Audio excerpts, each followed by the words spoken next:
నిరీక్షణ prayer house మరియు centre సంఘముల తరపున ప్రభువైన యేసుక్రీస్తు నామంలో మీ అందరికీ పునరుద్ధాన దినపు శుభాభివందనములు.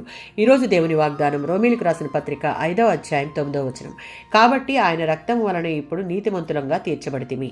రోమీలకు రాసిన పత్రిక 5వ అధ్యాయం 1-9 వచనాలలో దేవుడు విశ్వాసులను నిర్దోషులుగా ఎంచుతాడు. కాబట్టి వారికి ఆయనకి మధ్య సమాధానం ఉంది.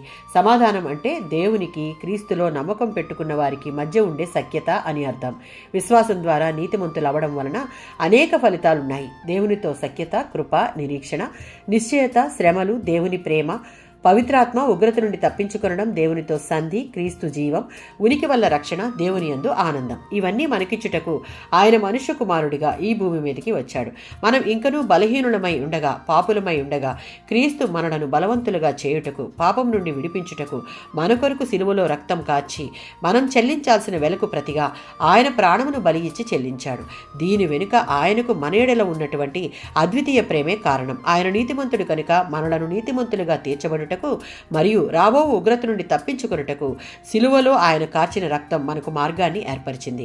కొలసీలకు రాసిన పత్రిక 1వ అధ్యాయం 20-22 వచనాలలో క్రీస్తు సిలువ మీద చిందించిన రక్తం ద్వారా మనలను తనతో సఖ్యపరుచుకున్నాడు. ఆయన దృష్టిలో మనలను పాప విముక్తులను చేసి తన ముందు నీతిమంతులుగా, నిర్దోషులుగా, నిందారహితులుగా నిలబెట్టుకోవాలన్నది దేవుని యొక్క ఉన్నతమైనటువంటి ఉద్దేశం. కొలసీలకు రాసిన పత్రిక 1వ అధ్యాయం 13-14 వచనాలలో తండ్రి అయిన దేవుని యొక్క ప్రియ కుమారుడైన క్రీస్తు చేసిన ఈ బలియాగం పాపం అనే చీకటి పరిపాలన నుంచి విడిపించి వెలుగు అయి ఉన్న ఆయన పరిపాలన క్రిందకు విశ్వాసులను తీసుకుని వచ్చాడు. ఆయన చిందించిన రక్తం ద్వారా మనకు పాప క్షమాపణ ఉంది. ఆయన స్వరక్తమిచ్చి సంపాదించుకున్న ఆయన పిల్లలమయ్యాం.